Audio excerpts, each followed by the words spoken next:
Oh, hi there. Chris Bryant here. I'm supposed to be doing the next episode of What's Going On, but got really into my newest graphic novel, Dresden Files. If you like graphic novels and you like mysteries and you like a little bit of action, I definitely recommend checking out The Dresden Files by Jim Butcher. But don't jump right into the graphic novels. Read all 15 of his books first. What's up, people? As I said, welcome to What's Going On, the show where I talk about whatever's on my mind. If you listen, you listen. If you don't, listen anyways. But thank you for joining me today. Got a few topics I want to talk about today. First, actors who we didn't know were badass. Yeah, you know what I'm talking about? Actors who you thought were cream puffs, or they'd only ever make dramas or comedies, and then whoa, look at them kicking the crap out of that guy. Also, I want to talk about movies that were good, phenomenal, better than anything else out there, but the critics killed it. Too many movies have gone down like that. Then I want to talk about two kind of classic movies that I bought. Go over them, give you some insight into them, and maybe even convince you to check them out. Before we get started, though, SummerSlam was 2 weeks ago. I wasn't overly thrilled with it because it was like, bad guys win every match. The heel won. Minus maybe 2 matches. But Finn Balor won the WWE Universal title. First ever champion. But sadly, his reign didn't last very long. During the match, he injured himself pretty badly, which required surgery to fix the injury. He's going to be out for anywhere from 3 to 9 months, which is a total bummer because I was looking forward to the new era finally starting in WWE. Well, enough following. Let's jump right into this. Actors you didn't know were badass. Gotta tell you, some of the actors who take these movie roles and turn out to be real tough guys, believable tough guys at that. It doesn't happen often, but when it does happen, it's usually pretty awesome. I compiled a small list for this topic because we could go on for a couple hours. I narrowed it down to 6. I'll start in a descending order, so I'll start with number 6. Number 6, Paul Bettany. If you don't know who he is, then you either never saw the Da Vinci Code or you never saw the Avengers Age of Ultron.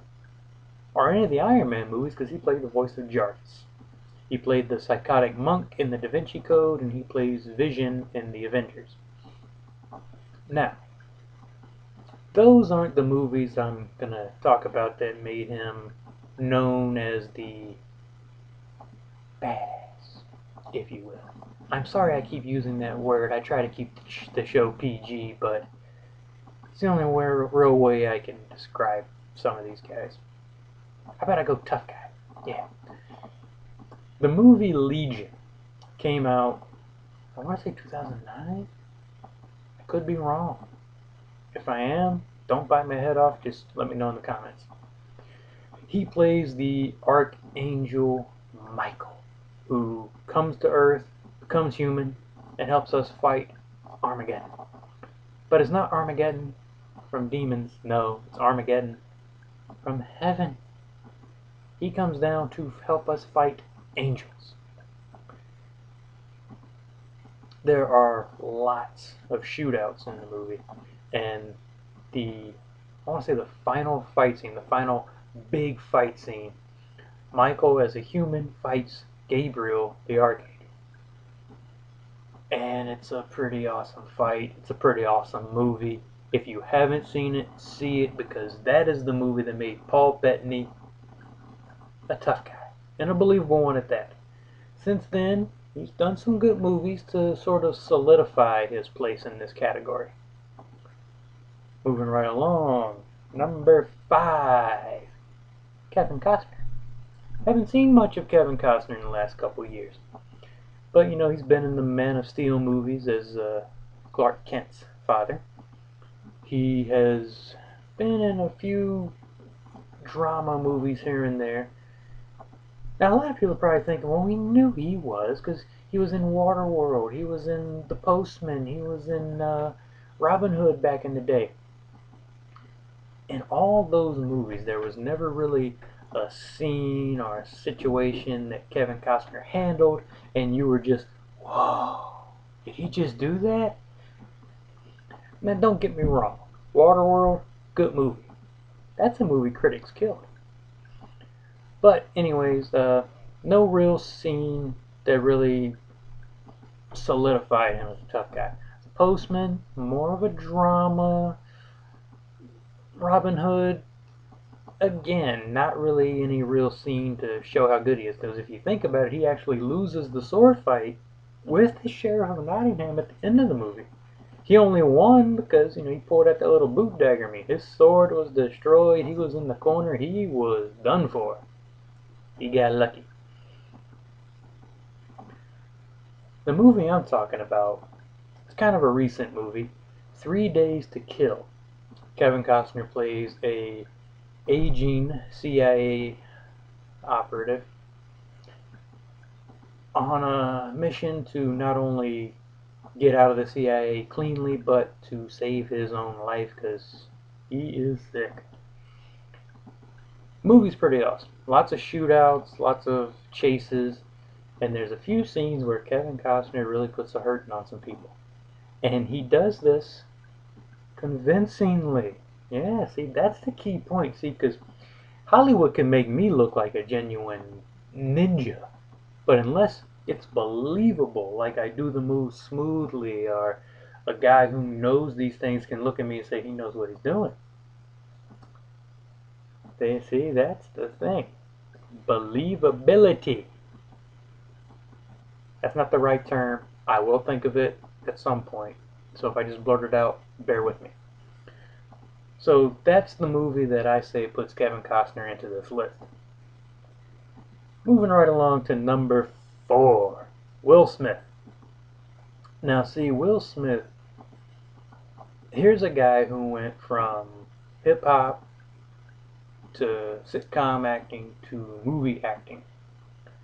And most of his movies, oddly enough, weren't comedies. None of his early ones. They were more dramas and kind of actiony. And see, the reason I put him in this list is because they're all believable roles, you know, because Independence Day he played a Marine Corps air pilot, played it really believable, you know, you really believe this guy was that good and that tough. Bad Boys 1 and 2, you really believe this guy was a I will knock your head off if you force me to cop. Men in Black 1, 2, and 3, there was a few moments in there where you believed he was that to that point to where, hey, push me and you're gonna regret it. So yeah, I put him in this list because while he's a great comedy actor, he is a better action-y actor. Again, probably a bad use of terms, choice of words, but hey. Either way, you gotta respect what Will Smith can do in front of the camera in an action movie because it's believable, and that goes back to the whole thing. Number 3, Matt Damon. I only say it like that because I just watched Team America not too long ago, and it's stuck in my head. Anytime I hear his name, that's how I say it. Matt Damon. But Matt Damon, here's a guy who did nothing but dramas throughout his entire career, and everyone thought he was a cream puff, a pansy, a wimp. Then came the Bourne Identity. Oh my God. He killed a guy with a pen. He beat up everybody in that movie. And then he did it in the sequel. Then he did it in part 3. He set out part 4, and now he's back again. And it goes back to the fact that he's believable in it. Even though, in the first one he can't remember anything. But in situations when he needs to, he can go ninja on them. And like I said, it's believable, and it's more believable by the fact that he himself doesn't look amazed by it. It's like, if that was me, and I'm suddenly realizing I can beat the crap out of anybody, I'd be wondering what's going on. Am I developing superpowers? Not Matt Damon. He doesn't look at his hand. He doesn't look around like, did I just do that? No. He just has the same look on his face he did a second ago. If he's impressed, he's holding it in. But I liked him in those movies. He was believable in those movies. And even though he's learned what most people call Hollywood martial arts, I guarantee you, if some random guy on the street gave him some attitude, Matt Damon could take him down a peg or two. Yeah.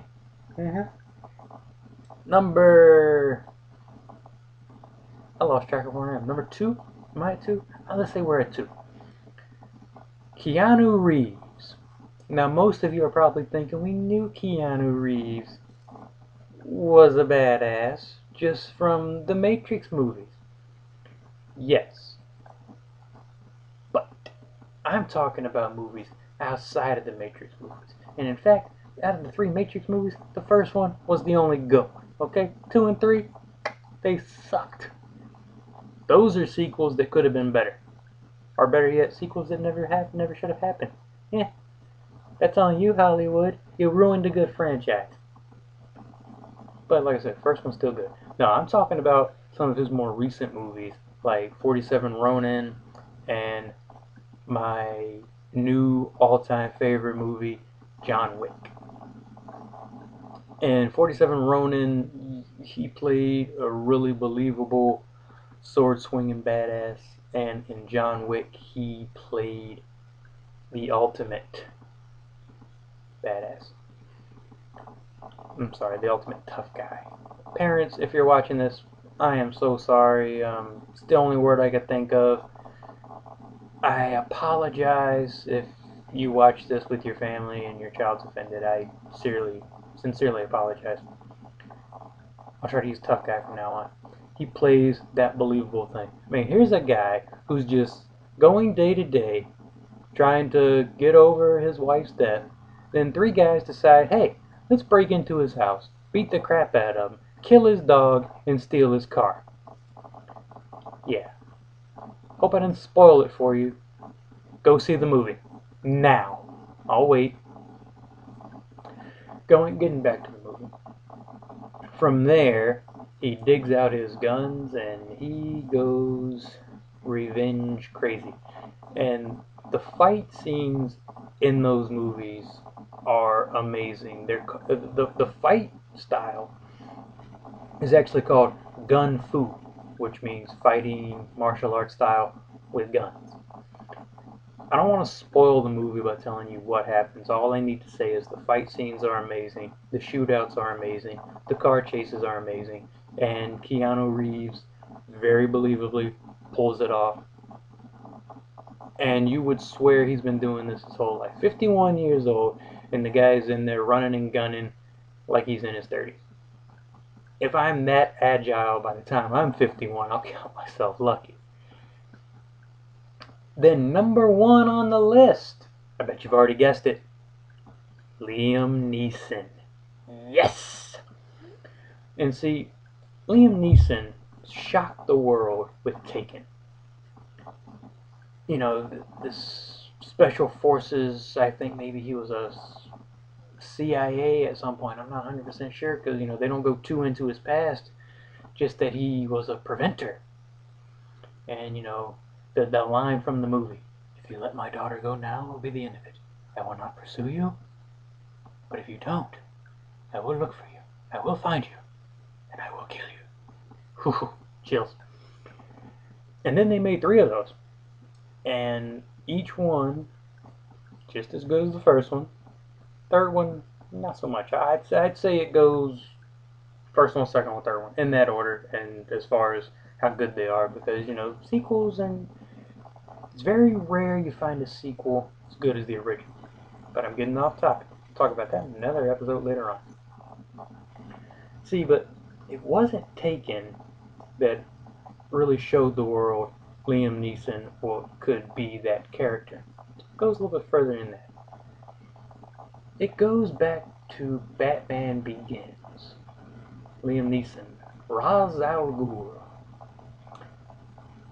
He trained Batman. Then he had to fight Batman later, and he had Batman dead to rights a couple times on that train. But see, that's the movie that most people overlook, because you don't see him do a whole lot, but you do see him fighting pretty awesome. And he's believable the whole time he's doing this. And that is the whole point. You gotta be believable.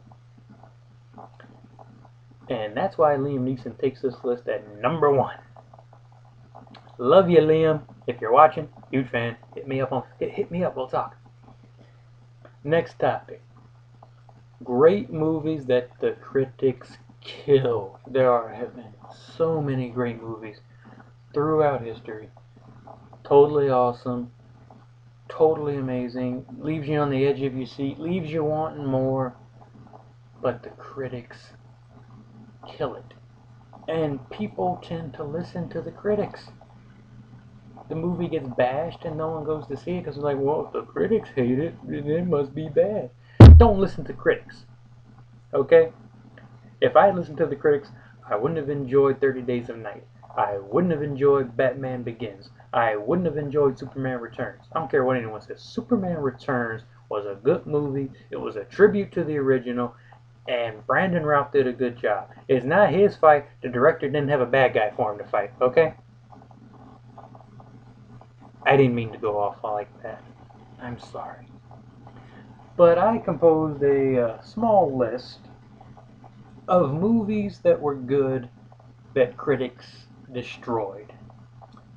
First on the list, Dredd, the most recent one. Carl Urban playing Dredd, his psychic rookie partner. It was just an awesome movie. It stuck more to the comics than the Stallone Judge Dredd, which, hey, don't get me wrong, I liked that Judge Dredd too, but Dredd was just a little bit better. It was more grittier, it was a bit darker, more violent. That's what you want in a Dredd film. But the critics hated it. I loved it, my sister loved it, and for me and her to love the same movies is not uncommon, but it doesn't happen a lot. Moving right along, I'll just sort of breeze through the list here. Expendables 2, the critics hated it, but the fans loved it. And I guess Stallone doesn't care. He's going to make a third one anyways. Transporter Refueled. It was the reboot attempt for the Transporter movies. I loved it. Thought it was amazing. A lot of my friends have seen it. They liked it. Couldn't find nothing wrong with it, but the critics killed it. They bashed it. They couldn't stand it. 47 Ronin. Yeah, we talked about this. Keanu Reeves. The movie was awesome. Now, I've seen the original black and white 47 Ronin. That movie, leaps and bounds, better.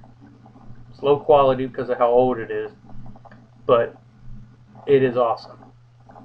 Now, the new one, I'll admit, they took it a little far with special effects, the sorcery, the magic, the creatures that never existed, but it is an awesome movie. Sword fights, not really chase scenes, running scenes, because, well, I guess it's a chase scene if you're doing it on a horse. Awesome sword fights, just an all-around awesome movie. Totally worth seeing, and the critics shouldn't have given it the bad rap they did. Legion, talked about that, Paul Bettany. Movie was awesome, phenomenal, great action, a little bit of drama in there, parts that'll make you laugh here and there, but the critics couldn't stand it. They trashed it. Dracula Untold, pretty recent movie, different take on the whole Dracula story. Very awesome, very good movie, but the critics, again, they killed it. They couldn't stand it.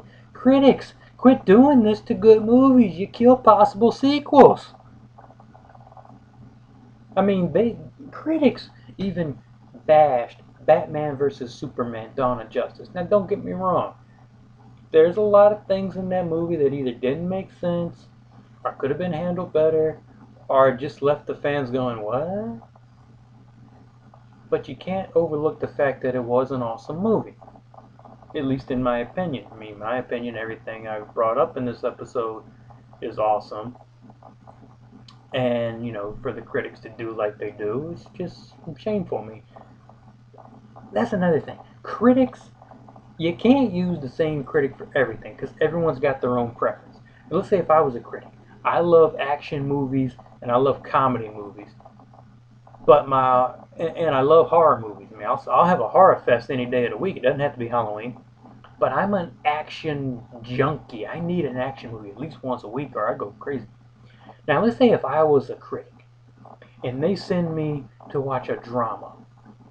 Of course, I'm not going to give it its proper due, because I'm not a drama guy. Yeah, I'm an action guy. So I'm going to say the movie's boring, long-winded, poorly done, because I'm not a drama guy. You send a drama guy to do an action movie, he's going to do the same way. You need different critics for different movies. You can't just have the same guy. I mean, that's why most movies get a bad review, because you get the one critic who has a particular palate that's not being sated because he's not seeing the movies he likes. I mean, they say we're impartial. No, you're not. Well, you know, so that's the thing. Okay, couple movies. I'll take a leap and even say these are, if they're not classics, they're cult classics, and they are worth a check if you haven't seen them. But if you have seen them, then you'll know what I'm talking about. Bought a couple new to me DVDs the other day. Found them and I had to get them. Return of the Living Dead. If you've heard that title and you've seen it, then you know how good of a movie it is. It is a zombie movie, but it's not your typical zombie movies where the hordes are mindless, slow, shambling things that a 3-year-old could get around. No. Return of the Living Dead. These zombies are very aggressive. They can run after you. They're fast. They're smart. They can figure things out. And they talk. These are the zombies that say, brains, brains, brains, brains, and eat your brain. Yeah.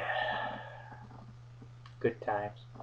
If you've never seen it, check it out, because it is written and directed by the guy who co-wrote, co-directed, alongside with George Romero, the original Night of the Living Dead, which is why he was able to go Return of the Living Dead. It's a good movie. If you're into zombie flicks, check it out. If you're into classic horror flicks, check it out. If you're into cult classics, check it out. Another cult classic. Tales from the Crypt presents Demon Knight. Billy Zane, William Sadler, Jada Pinkett Smith. Of course, at the time, I think she was just Jada Pinkett. Awesome movie. Very well done, considering, you know, that it was the first time they gave a TV show a movie budget and they were able to do something really good with it. Basically, William Sadler's character Breaker is carrying a key that if the demons get it could bring about the end of the world. It's filled with the blood of Christ. It's the only weapon that really affects the demons. It's a very good movie. You should definitely check it out.